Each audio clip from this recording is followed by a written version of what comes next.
Baik, Assalamualaikum warahmatullahi wabarakatuh. Perkenalkan, kami dari kelompok 3 yang beranggotakan saya sendiri Anggun Veronica selaku moderator, yang kedua Lia Febriana Putri selaku materi ketiga, ada Rantika selaku materi kedua. Di sini kami akan mempresentasikan revisi laporan hasil analisis rencana pelaksanaan pembelajaran atau RPP dengan dosen pengampu Bapak Ardian Asyari MPD. Di sini saya akan menyampaikan materi yang pertama terkait analisis desain pembelajaran. Desain sistem pembelajaran adalah prosedur yang terorganisasi yang meliputi langkah-langkah penganalisisan, perancangan, pengembangan, pengaplikasian, dan penilaian pembelajaran. Berdasarkan pengertian tersebut, peneliti sudah menerapkannya pada penelitiannya, serta RPP pada penelitian tersebut sudah merujuk pada model dan karakteristik desain pembelajaran, seperti pembelajaran yang berpusat pada siswa, berorientasi tujuan, dan lain-lain. Pada RPP kita kali ini, yaitu menggunakan media infografis. Peneliti mengatakan bahwa penyampaian informasi secara visual memiliki banyak keuntungan dibandingkan dengan teks, karena manusia dapat jauh lebih cepat menangkap informasi yang disampaikan. Salah satu alasannya adalah informasi yang ditangkap secara visual akan diproses sekaligus oleh otak, berbeda dengan informasi yang disampaikan via teks, di mana informasi akan diproses secara linear.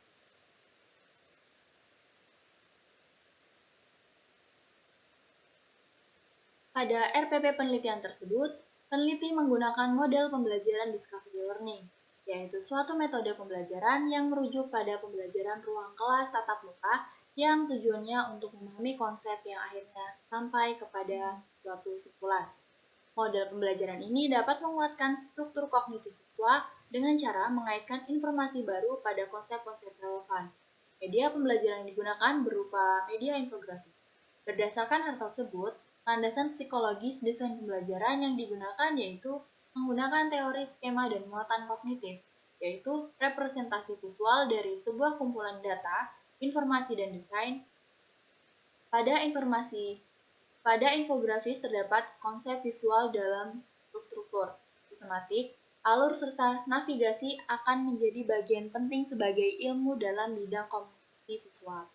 Peneliti pada penelitian ini menganalisis mengenai pengaruh model pembelajaran discovery learning dengan media infografis terhadap pemahaman konsep fisika dengan mempertimbangkan kebutuhan normatif dan kebutuhan yang dirasakan pada siswa kelas 10 MIPA 3 SMA N5 Bandar Lampung.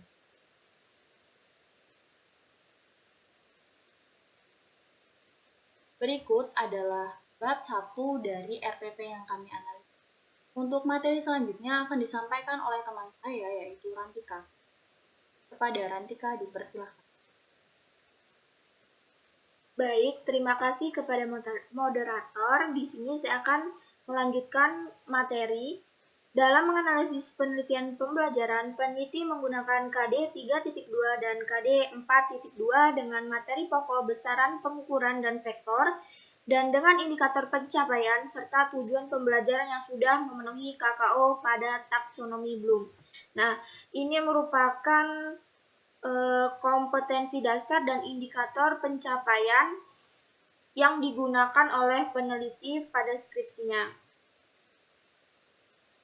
Dalam menganalisis karakteristik peserta didik, peneliti sudah menganalisis beberapa komponen yang dituangkan dalam RPP tersebut. Misalnya, dalam RPP tersebut terdapat indikator yang mana itu menjadi kemampuan yang ditargetkan oleh peneliti dalam suatu proses pembelajaran, yaitu misalnya, peneliti menargetkan untuk siswa mampu menjelaskan, menyebutkan, membaca skala, membandingkan, memberikan contoh, mengetahui, serta menggambarkan dengan benar berkaitan dengan besaran, pengukuran, dan vektor. Kemudian, untuk gaya belajar yang diterapkan dalam proses pembelajaran peneliti dari analisis RPP tersebut yaitu gaya belajar pembelajaran visual, dikarenakan metode pembelajaran yang digunakan seperti infografis, ceramah, diskusi, dan tanya jawab, di mana peserta didik akan mudah menyerap informasi visual melalui presentasi verbal jika disertai dengan gambar-gambar visual. Selanjutnya, tujuan pembelajaran yang telah disusun oleh peneliti dalam RPP ini terdapat 3 pertemuan. Pertemuan pertama terdapat 3 tujuan pembelajaran, kemudian pertemuan kedua terdapat 2 tujuan pembelajaran, dan pertemuan ketiga terdapat 5 tujuan pembelajaran, di mana dalam tujuan pembelajaran tersebut terdapat satu ranah atau domain, yaitu domain kognitif saja. Rumusan tujuan pembelajaran dalam ranah kognitif masuk ke dalam kategori mudah, sedang, dan sulit. Berikut tujuan pembelajaran tersebut yaitu domain kognitifnya. Yang pertama, menjelaskan besaran satuan dan konversi satuan serta membandingkan besaran pokok dan besaran turunan. Ini termasuk dalam kategori sedang. Kemudian yang kedua, menyebutkan macam-macam besaran pokok dan besaran turunan serta menyebutkan alat ukur panjang, masa, dan waktu. Ini merupakan kategori mudah. Kemudian yang ketiga, membaca skala jangka sorong, mistar, mikrometer, neraca, stopwatch, dan gelas ukur, serta menentukan satuan dan dimensi suatu besaran. Ini termasuk ke dalam kategori mudah. Kemudian yang keempat, menjelaskan cara pengukuran yang benar. Ini termasuk dalam kategori mudah. Kemudian yang kelima, membandingkan suatu besaran dengan besaran standar, termasuk dalam kategori sedang.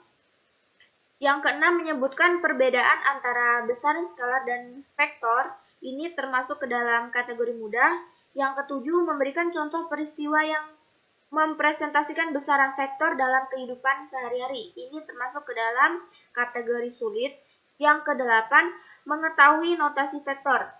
Ini masuk ke dalam kategori mudah. Yang kesembilan, mampu menggambarkan vektor dengan operasi vektor dan menjelaskan cara melukis vektor, termasuk ke dalam kategori sulit. Yang terakhir, memberikan contoh peristiwa yang mempresentasikan pelukisan vektor dalam kehidupan sehari-hari dan menjelaskan vektor resultan. Ini termasuk ke dalam kategori sulit. Nah, ini merupakan tujuan pembelajaran yang digunakan oleh peneliti. Baik, saya kembalikan ke moderator. Baik, diucapkan terima kasih kepada pemateri kedua. Selanjutnya, penyampaian materi akan disampaikan oleh materi ketiga, yaitu teman saya, Lia Febriana Putri. Pada Lia Febriana Putri, waktu dan tempat silakan. Baik, terima kasih. Yang selanjutnya yaitu mengembangkan instrumen penelitian. Dalam poin mengembangkan instrumen penilaian, peneliti telah mengembangkan sebuah instrumen yang dituangkan dalam RPP tersebut, yaitu berupa tes tulis. Instrumen penilaian terdiri dari tes yang diklasifikasikan dalam ranah kognitif C1 sampai C4, yang terdiri dari 50 soal yang disertai dengan kunci jawaban. Nah, ini adalah lampiran dari ranah kognitif yang terdapat pada soal, yaitu ranah C1 sampai dengan C4. Kemudian di bawahnya terdapat lampiran dari uji coba instrumen tes pemahaman konsep. Ini adalah soal yang terdapat pada RPP tersebut. Selanjutnya, pada poin mengembangkan strategi pembelajaran, RPP tersebut memuat beberapa komponen yang berkaitan dengan bagian dari strategi pembelajaran. Di antaranya yaitu, yang pertama, pada aktivitas sebelum pembelajaran, peneliti atau pembuat RPP tersebut melakukan beberapa aktivitas, di antaranya yaitu mengucap salam, mempersilahkan ketua kelas memimpin doa, mengecek kehadiran peserta didik, melakukan apersepsi tentang besaran pengukuran dan menyampaikan indikator dan tujuan pembelajaran. Kemudian, setelah itu adalah penyajian isi pembelajaran. Peneliti memberi materi pembelajaran sesuai dengan kompetensi dasar yang telah dibuat. Nah, ini adalah lampiran dari kegiatan pembelajaran. Yang pertama ada pendahuluan, kemudian kegiatan inti, dan juga penutup. Nah, setelah itu, pada poin mengembangkan bahan pembelajaran, peneliti menggunakan sumber pembelajaran berupa buku dari sekolah. Kemudian, untuk medianya, peneliti menggunakan beberapa media pembelajaran, yaitu media infografis dan juga komputer. Kemudian, pada poin mengevaluasi pembelajaran, peneliti melakukan evaluasi sumatif, di mana peneliti memberikan post-test di akhir pembelajaran guna mengetahui efektivitas metode pembelajaran yang sudah diterapkan. Baik, itu tadi adalah analisis kami terkait dengan RPP yang kami ambil. Kemudian di bawah ini terdapat lampiran terkait dengan RPP pada skripsi kakak tingkat. Ini adalah bentuknya, dimulai dari kompetensi inti, kompetensi dasar, indikator, kemudian tujuan pembelajaran, materi, kemudian terdapat di sini ada strategi pembelajaran dan kegiatan pembelajaran, serta terdapat juga lampiran tentang spesifikasi soal pilihan jamak. Baik, itu saja yang dapat saya sampaikan. Saya kembalikan ke moderator. Baik, terima kasih diucapkan kepada pemateri ketiga. Demikianlah presentasi revisi laporan hasil analisis RPP kami. Kami akhiri. Wassalamualaikum warahmatullahi wabarakatuh.